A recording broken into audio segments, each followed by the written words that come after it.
Ya betul. Saya mau bertanya apa? Ya Bapak Mas Budi. Ya, Silakan Mas Zaki. Ya, jadi di dalam penelitian tindakan kelas ya, saya ingin bertanya, apa saja faktor yang harus yang harus diperhatikan di dalam penelitian tindakan kelas dan kendala apa yang mungkin terjadi selama penelitian tindakan kelas itu berlangsung. Terima kasih. Kenapa Mbak Najwa udah disebut? Ya, sekian pertanyaan dari saya. Ini penting. Ini berarti penelitian faktor kendala ya. Terus faktor penghambat. Ini faktor penghambat. Iya maksudnya. Ya faktor kendala itu ya. Oke dia. Jadi gimana dari teman-teman yang lain ada yang mau bertanya? Mbak Hani, Mbak Afni, Mbak Dia, Mbak Salma. Ya monggo saya menjawab. Ya, di dalam penelitian tindakan kelas, apa saja yang menjadi keterbatasan penelitian tindakan kelas tersebut? Mana ulangi lagi? Apa saja yang menjadi itu sama ya?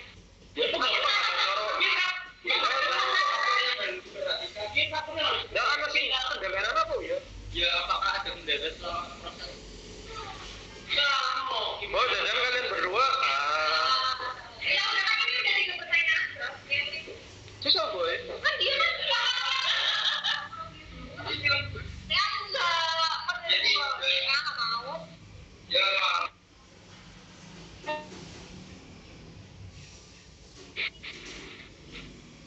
Terus jawab.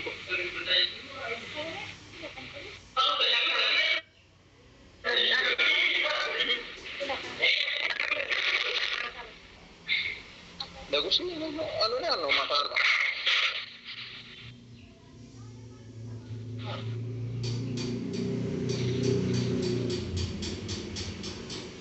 Ya, biarkan dari kami untuk mencari inspirasi jawaban.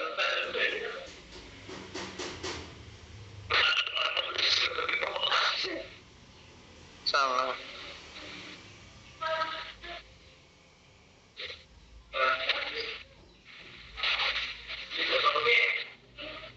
Silakan dijawab. Silakan dijawab. Satu bertanya kamu. Kan ini dari Mbak Najwa mau menjawab pertanyaan yang kedua. Oh, Mbak Najwa. Baik, saya akan menjawab pertanyaan dari Mas Zaki mengenai apa saja faktor yang harus diperhatikan dalam penelitian tindakan kelas dan kendala apa saja sih dalam penelitian tindakan kelas. Ya, kendala yang mungkin terjadi. Ya. Nah, faktor yang diperhatikan guru pada saat melakukan penelitian tindakan kelas itu yang pertama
Ya, terima kasih Mas Mafri dan Mas Mbak atas jawabannya. Bagaimana dari teman-teman yang lain? Bagaimana dari beberapa jawaban? Lalu,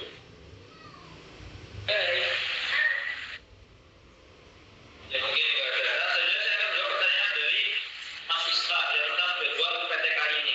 Nah, merujuk dari makalah itu tentu kita tidak bisa, itu juga udah kita tidak langsung jawaban dari Mbak Najwa itu juga menyinggung pertanyaan dari Mas Isra. Ya, untuk jawaban itu tentu kita harus terjadwal dalam melaksanakan penelitian. Ya, nah PTK ini juga dilaksanakan, yang di makalah juga ada penjelasannya, yaitu tentang kelas yang menurut kita itu ada permasalahannya. Ya, kira-kira masalah apa yang harus kita selesaikan atau diteliti di kelas tersebut. Nah, terus kita mengatur jadwal untuk melaksanakan PTK ini. Ya, supaya nanti ketika kita melaksanakan PTK itu tidak berbenturan dengan jadwal pelajaran atau jadwal ini. Mungkin jadwal secara ketat tidak ada, tapi kita harus menyusun rencana penjadwalan tersebut agar tidak bertabrakan dengan jadwal yang sudah dijalankan. Terima kasih. Mana dari teman yang lain? Ada yang bertanya lagi? Bagaimana sih? Artinya berarti kurang satu. Aku udah masaknya 2. Keterbatasan. Keterbatasan berarti APBN-nya itu udah ada. Jadi dari Umi Hani itu sama dengan dari Mbak Umi Hani sang pakar pemimpin. Ya, tentang keterbatasan atau mungkin kendala sama lah, cuma tentang perbedaan kalimatnya saja. Di mana Mbak Hani? Nah, Mbak Hani?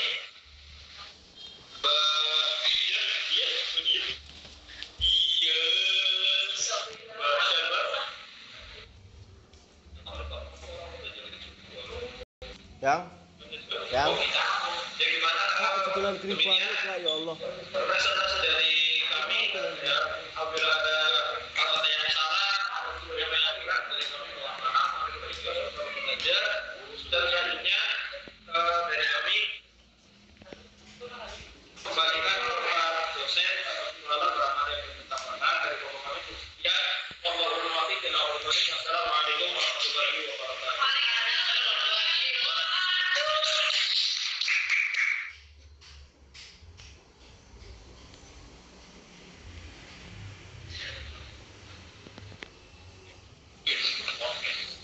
Dengar nggak saya ngomong ini?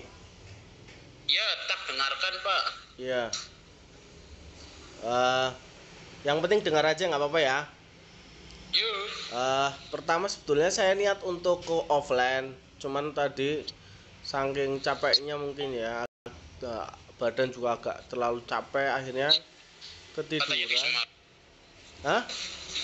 Kata siapa? Katanya di Semarang. Kata siapa? Mbak Najwa katanya lagi di Semarang, Pak Samsul gitu. Enggak, saya bilang nggak di Semarang. Siapa? Enggak. Katanya lagi nikah kan, Pak? Nikah. Saya nggak nikahan. Saya udah punya anak 2. Saya udah punya anak 2, Mbak Najwa. Wah, Mbak Najwa itu fitnah, berarti itu fitnah. Iya, Mbak Najwa itu fitnah, Pak. Fitnah kubro, berarti fitnah kubro itu. Fitnah kubro. Menyesatkan itu. Menyesatkan itu, menyesatkan. Ya. Ya, oke. Saya nanti penjelasan detailnya minggu depan mungkin ya, tapi ini penuh keterbatasan. Saya hanya nambahin, sebetulnya tadi saya udah nyimak penjelasan dari presentator.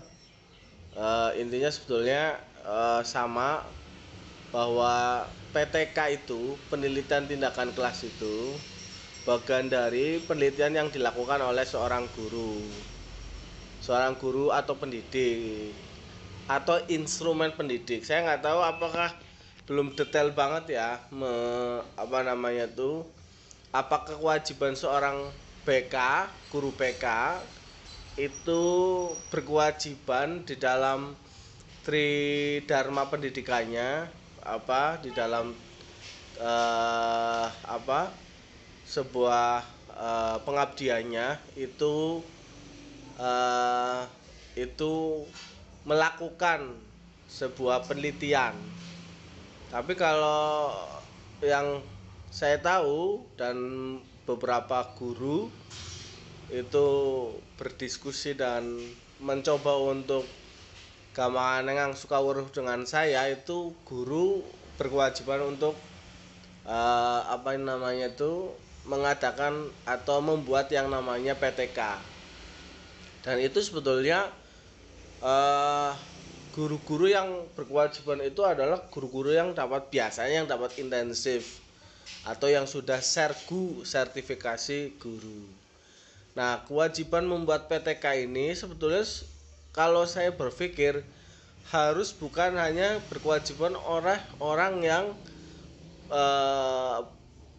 punya satu tanggung jawab sebagai pendidik di dalam kelas misalnya begitu, atau guru mapel enggak. Saya kira juga guru BK juga berkewajiban untuk membuat yang namanya PTK. Dalam rangka apa? Dalam rangka membangun inovasi dalam pembelajarannya. Itu yang paling penting. Kenapa harus inovasi? Ya, PTK ini sebetulnya dilakukan untuk ngetreatment, membangun inovasi dalam rangka ngetreatment, memberikan satu perlakuan terhadap seorang siswa. Guru atau guru BK itu kan sebetulnya juga bagian dari satu tujuan untuk melakukan kerja-kerja pendidikan, ya, pembimbingan, kemudian vokasi, kemudian pengetahuan, kesadaran, itu sebenarnya dilakukan oleh guru-guru BK juga. Maka dari itu saya berpikir guru BK juga harus melakukan penelitian dalam rangka untuk membangun kapasitas dirinya dalam rangka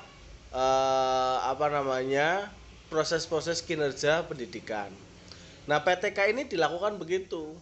Kenapa beda dari yang lain? Karena targetnya khususnya adalah siswa, ya, siswa dan instrumen sekolah, kepemimpinan sekolah, kemudian dinamika dinamika pergulatan yang ada di proses perjalanan pendidikan gitu, entah gurunya seperti apa, ya, muridnya dan sebagainya. Itu bagian dari objek yang diteliti di dalam PTK, penelitian tindakan kelas tuh. Jadi PTK ini sebetulnya objeknya adalah siswa atau instrumen pendidikan yang mengitarinya atau yang terkait, kira-kira begitu. Nah, PTK sebetulnya sudah dipaparkan dari mulai membangun masalah, ya kan. Penelitian itu sebetulnya semua penelitian, baik karya ilmiah lainnya, ada skripsi, tesis, disertasi, atau karya ilmiah lainnya gitu kan, makalah dan sebagainya, itu sebetulnya mau membangun masalah dan mencari solusinya, ya, mencari masalah dan solusinya, kira-kira begitu. Mencari masalah dan solusinya. Nggak ada penelitian yang tidak ditemukan masalah, harus ditemukan masalah dulu. Masalah itu apa? Antara idealitas dengan realitas tidak ketemu. Seharusnya seorang murid mampu menjalani proses pendidikan dengan baik, proses pengajaran dengan baik. Tapi di lapangannya kadang-kala murid menemukan problem.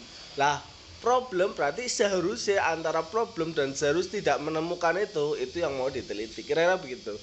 Jadi konstruksi PTK ini sebetulnya seorang guru harus menemukan masalah. Kalau guru menganggap bahwa apa yang saya ajar itu nggak menemukan masalah, ya sudah, berarti tidak akan melakukan yang namanya penelitian tindakan kelas.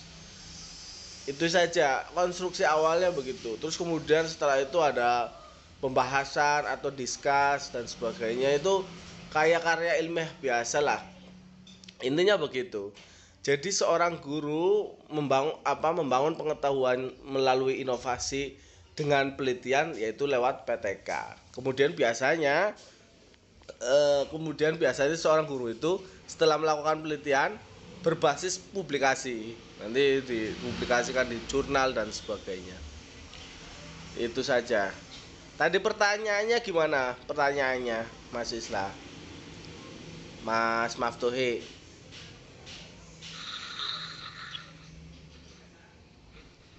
Pertanyaannya gimana tadi? Yang ditanyakan gimana? Ini Mbak Najwa. Untuk itu Pak, pertanyaannya dari Mas Isla itu, untuk penelitian tindakan kelas jadwalnya itu ditentukan atau setiap hari. Terus? Nah, yang kedua itu dari Mas Zaki, apa saja faktor yang harus diperhatikan dalam penelitian tindakan kelas dan kendala apa sih dalam penelitian tindakan kelas tersebut? Oke.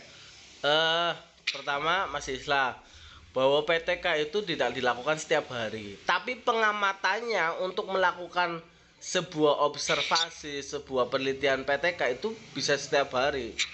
Tapi bahwa melakukannya tidak setiap hari. Bahkan jarang sekali seorang guru dalam satu semester atau 1 tahun masa kalender pendidikan melakukan PTK.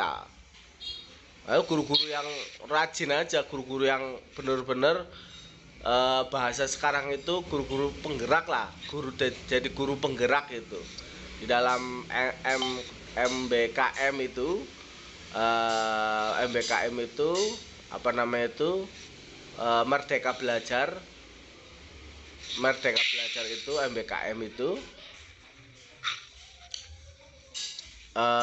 MBKM Merdeka Belajar Kampus Merdeka atau Sekolah Merdeka itu, seorang guru dalam 1 tahun itu harusnya melakukan yang namanya PTK atau membangun apa yang terdiri dalam kelas.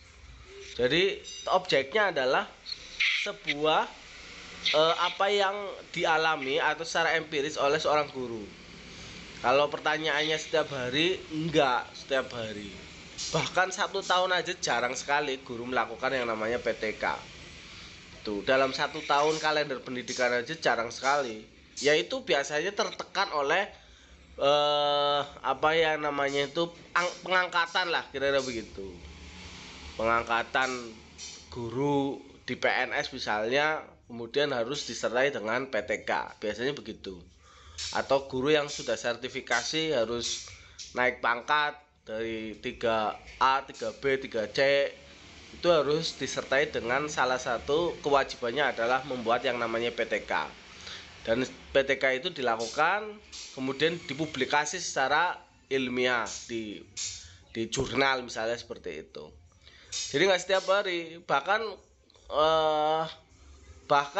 dalam 1 tahun pun sekalipun guru tidak berkewajiban. Nah, punya kesadaran aja ya. Biasanya yang berkewajiban itu biasanya orang-orang yang punya tanggung jawab secara khusus karena dapat intensif misalnya begitu. Tapi sebetulnya dalam kerangka tridharma pendidikan itu guru diwajibkan untuk membangun atau membangun wawasannya dalam penelitian. Ya begitu. Yang kedua, kendala apa? Ya kendalanya banyak, kendalanya kesadaran untuk meneliti. Ya, enggak semua misalnya guru BK saja, misalnya kalau ada kewajiban itu, saya detailnya belum jelas, belum tahu, nanti tak tanyakan ke di sini ada yang sudah menjadi guru BK enggak? Belum ya semuanya ya. Nanti tak tanyakan ke Mbak siapa namanya itu yang semester 6 itu yang sudah jadi guru BK, kayaknya sudah share juga kayaknya itu jadi guru BK. Itu apakah kemudian kewajiban guru BK itu dalam melakukan sebuah perjalanan dalam pendidikannya apakah PTK atau enggak? Kalau enggak, seharusnya sebetulnya kalau enggak sekalipun guru BK mampu membangun wawasannya lewat penelitian-penelitian yang diterima, misalnya begitu. Realitas-realitas yang terjadi di dalam perjalanan seorang guru BK melakukan satu treatment di dalam pendidikan. Itu mungkin kendalanya kesadaran untuk menelitinya itu yang kurang sekali bagi seorang guru BK. Gitu. Tadi yang kurang apa tadi? Pertanyaannya? Apa tadi ya? Satunya coba diulangi lagi, Mbak Najwa. Satunya ini, Pak. Ya, Pak. Yang tadi itu apa saja faktor yang harus diperhatikan dalam penelitian tindakan kelas dan kendala dalam penelitian tindakan kelas. Ya, apa saja yang harus diperhatikan? Ya pastinya membangun masalah dulu, menemukan masalah dulu. Menemukan gap metodologinya atau gap masalahnya. Menemukan sebuah rumusan masalahnya dulu. Itu yang paling penting sebetulnya. Ketika kemudian terjadi yang namanya kegelisahan akademik, seharusnya begini tapi kok nggak begini. Nah itu seharusnya begini tapi kok nggak begini, ini yang harus diteliti, kira-kira begitu. Kalau misalnya saya jadi guru PAI misalnya begitu, seharusnya murid-murid itu nilai KKM-nya itu sudah sampai harus mencapai 8, tapi kok kenyataannya misalnya begitu kan, tapi kok kenyataannya guru-guru PAI tidak mampu menjadikan seorang muridnya itu dalam mencapai nilai KKM-nya nggak tuntas, masih di taraf 6 atau bahkan 5 secara jujur gitu ya, tidak atau bahkan yang paling baik ada 7, 8 nggak ada misalnya begitu di dalam penelitian. Nah seharusnya begitu tuh, kenapa yang terjadi? Apa yang terjadi? Apakah model pembelajarannya yang nggak baik misalnya begitu? Apakah strategi pembelajarannya nggak baik? Apakah muridnya dan sebagainya? Nah perlu diteliti. Apakah dasar muridnya? Apakah model pembelajaran guru yang tidak baik, kira-kira begitu? Ya. Apakah fasilitasnya yang nggak menunjang? Nah ini yang perlu diteliti. Nah penelitian pendidikan tuh begitu.